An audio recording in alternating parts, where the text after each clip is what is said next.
శ్రీ మాత్రే నమః. ఉపనిషద్ దర్శిని 104 చాందోగ్యోపనిషత్తు తర్వాయ భాగం. లోకేషు పంచవిధం సామోపాసీత.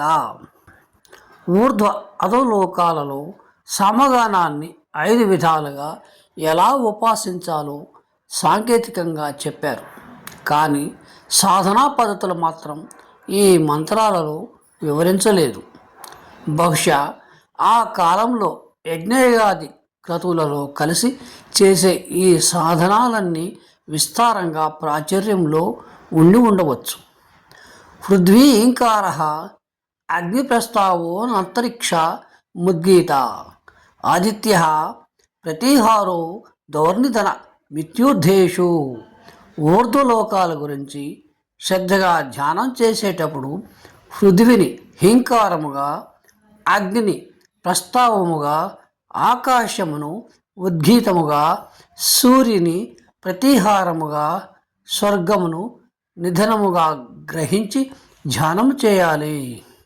అధోలోకాల గురించి చేసే ధ్యానములో స్వర్గము యొక్క స్వరం హీంకారము, సూర్యస్వరం ప్రస్తావము, ఆకాశ స్వరము ఉద్గీతము, అగ్ని యొక్క స్వరం ప్రతిహారము, భూమి యొక్క స్వరం నిధనముగా గుర్తించి ధ్యానించాలి.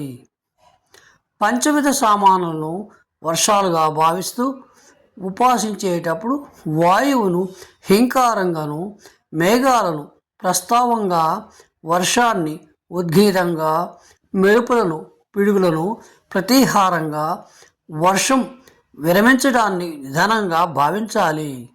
ఇలా పంచవిధ సామానులను గానం చేయడం వల్ల వర్షాలు కురుస్తున్నాయి. కనుక వర్షాలు కురవడానికి కారణం పంచవిధ సామగానమే.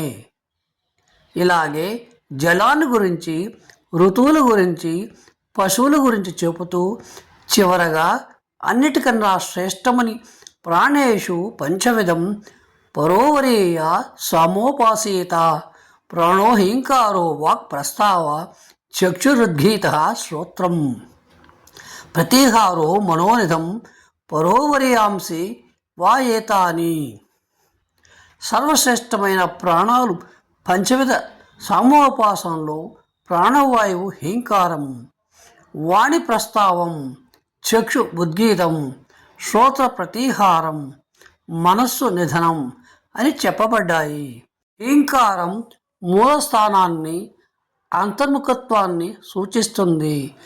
తనలోని భావాలను ప్రాణవాయువు వాక్కు ద్వారా వ్యక్తీకరిస్తుంది. అందువల్ల వాక్కు ప్రస్తావం, వాణి ప్రస్తావం కన్నుల ద్వారా తెలుసుకుంటుంది. అనగా వస్తువుల రూపం, రంగు, గాత్రం మొదలైనవి. అందువల్ల చక్షు ఉద్గీతం జ్ఞానానికి స్థూల సాధన. ఇంకొక ఇంద్రియం చెవి ద్వారా స్వీకరించే జ్ఞానం కాబట్టి చెవి ప్రతిహారం. ఇవన్నీ కలిసి చేరే స్థానం మనసు కావటం వల్ల అది నిధనం అవుతుంది. వచ్చే భాగంలో సప్తవిధ సామోపాసన, రథంతర సామోపాసన, వామదేవ సామోపాసన, బృహత్ సామోపాసన మొదలైన మరెన్నో సామోపాసన గురించి సంక్షిప్తంగా తెలుసుకుందాం. సశేషం. గమనిక.